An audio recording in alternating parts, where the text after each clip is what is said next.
Hello friends, আজকে আমি এক ওলের ডালনা বানিয়ে দেখাবো। তোমরা তো অনেক ওল সেদ্ধ খেয়েছো, এবার এইভাবে ওলের ডালনা বানিয়ে খেয়েও দেখো, খুব ভালো লাগবে। প্রথমে ওলগুলোকে কেটে নিয়েছি, তারপরে আলুগুলোকে কেটে নিয়েছি। এই দুটোকেই এখন আমি সেদ্ধ করতে দিয়ে দেবো। সেই জন্য জল দিয়ে দিয়েছি কড়াইয়ে। এবার আলুগুলোকে দিয়ে দেবো।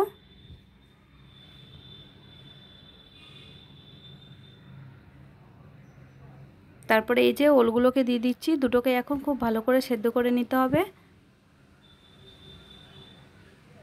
কিছুটা পরিমাণে এখন আমি লবণ দেব। সেদ্ধর সময় লবণগুলো ঢুকে যাবে তাহলে। আর এখানে আদা বেটে নেওয়া হবে। কিছুটা পরিমাণ রসুনও বেটে নিচ্ছি।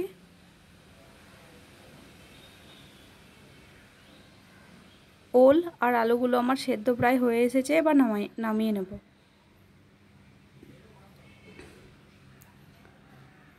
খুব বেশি সেদ্ধ করা লাগবে না বলে কুকার দিইনি, তোমরা চাইলে কুকারও ব্যবহার করতে পারো।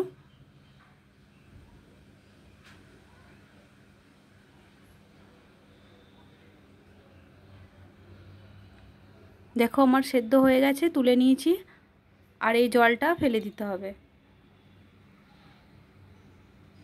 এখানে আমি লবঙ্গ নিয়ে নিয়েছি, গোটা গোটা ধনে, গোটা গোলমরিচ, শুকনো লঙ্কা, গোটা জিরে, দারচিনি আর এলাচ।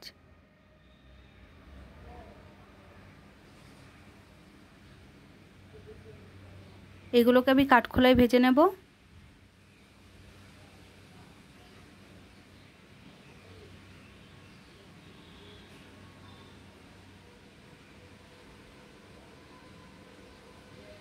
খুব বেশিক্ষণ ভাজতে লাগবে না। দেখো ভাজা হয়ে এসছে আমার। এটা ঠান্ডা হয়ে এলে আমি শিলনোড়াতে গুঁড়ো করে নেব।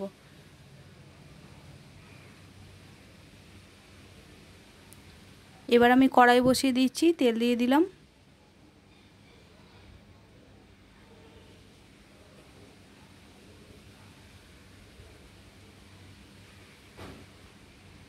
এই আলুগুলো আর ওলগুলোকে এবার ভেজে নিতে হবে।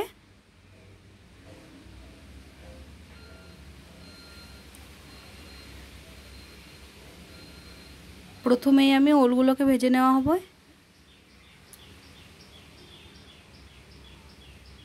কিছুক্ষণ ওলগুলো ভাজার পরে আলুগুলো দিয়ে দেব।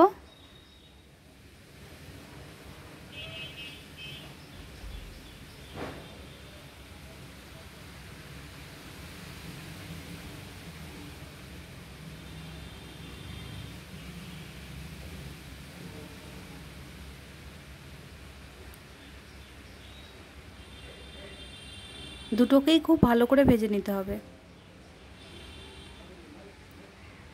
এখানে আছে আদা বাটা, রসুন বাটা, হলুদের গুঁড়ো, কাশ্মীরি লঙ্কা, লাল লঙ্কা, জিরে গুঁড়ো আর কাঁচা লঙ্কা।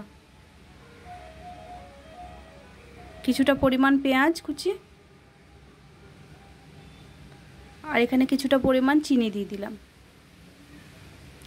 রঙটা খুব সুন্দর হবে সেই জন্য চিনি দিয়েছি। আর একটুখানি হলুদের গুঁড়ো দিয়েছি।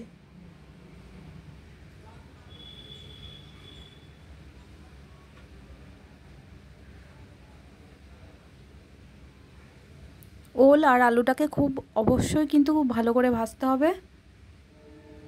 দেখো এইভাবে ভাজতে হবে খুব ভালো করে।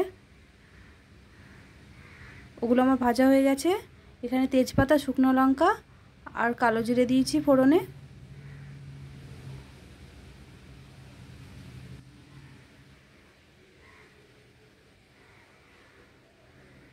পেঁয়াজ কুচি দিয়ে দিচ্ছি।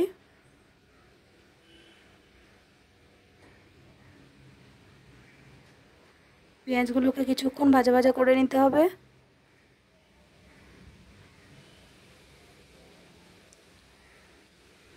পেঁয়াজটা ভাজা হয়ে এসেছে, এবার আমি মশলাগুলো দিয়ে দিচ্ছি।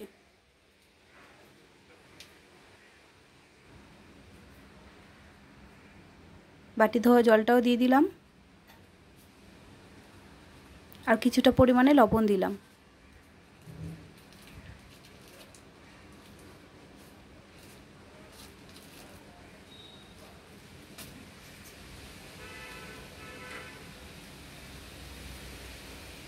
খুব ভালো করে কষিয়ে নিতে হবে। তেল ছেড়ে এসেছে দেখো এভাবে।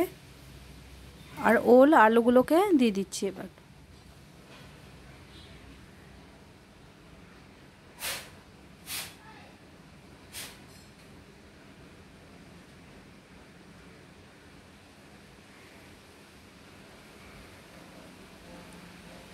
এবার আমি টক দই দিয়ে দেবো এর ওপরে। দেখো এইভাবে ভালো করে কষিয়ে নিতে হবে। তেল ছেড়ে এসেছে।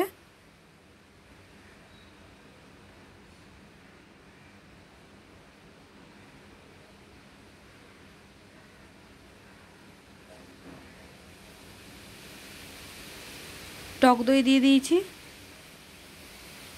আরও কিছুক্ষণ কষিয়ে নিতে হবে। মিডিয়াম দমে কষাতে হবে।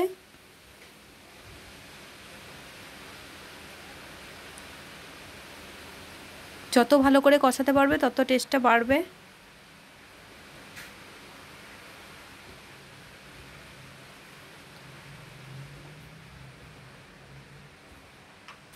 কষানো হয়ে গেছে। এবার আমি জল দিয়ে দিলাম। আর গরম মশলা দিয়ে দিলাম।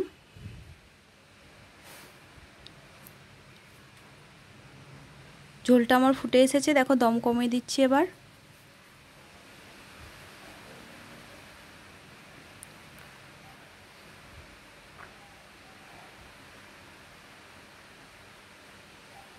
লাস্টে ঘি দিয়ে দিতে হবে একটুখানি।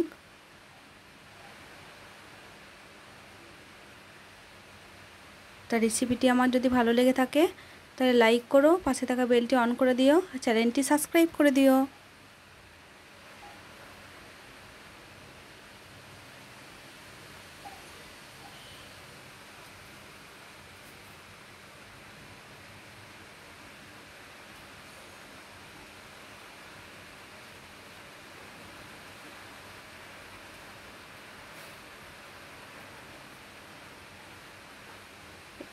ওলের ডালনাটা একবার বানিয়ে খেও। টাটা বন্ধুরা।